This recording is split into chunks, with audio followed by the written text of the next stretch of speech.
So it seems that woke is over. Yes, it truly is. People are saying it isn't. Of course, there is still some vestiges of wokeness, but every single time wokeness gets canceled, it doesn't survive. It doesn't win.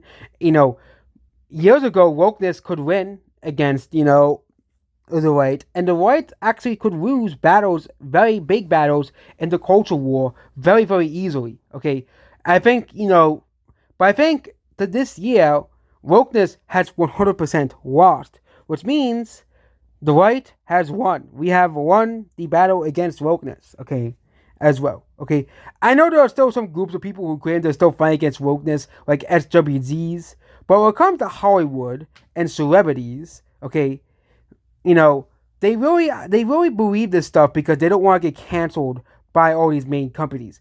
The reason why all these celebrities endorse like the Democrats every single time and Democrat views is mostly because they don't want to get canceled or don't want these companies to fire them because you said something politically that we don't agree with, so you're being fired. But it seems that now even wokeness and woke artists and woke media are just not safe. Brie Larson is gonna be fired. No surprise given the fact that she's probably the main reason why the Marvels flopped. Yep, as well.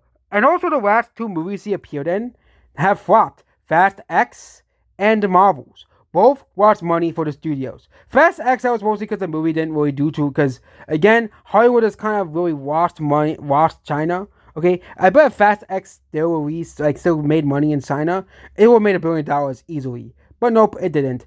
And also the series that had diminishing returns over the last couple of entries. But also I think Brie Larson simply being it did turn away a large chunk of people who liked Fast and the Furious. Same thing of the Marvels. Disney's biggest flop until Snow White. Yes, Snow White is now Disney's biggest flop, not the Marvels, which I find pretty funny.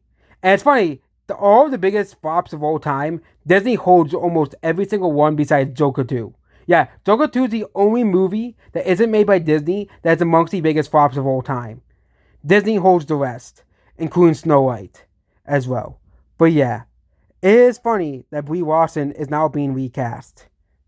And yeah, they can call me Captain Racism all they want, but we won at the very end. Brie Larson lost. We won. Think about that. We got Brie Larson fired by not watching the Marvels. And that's about this video here. Goodbye.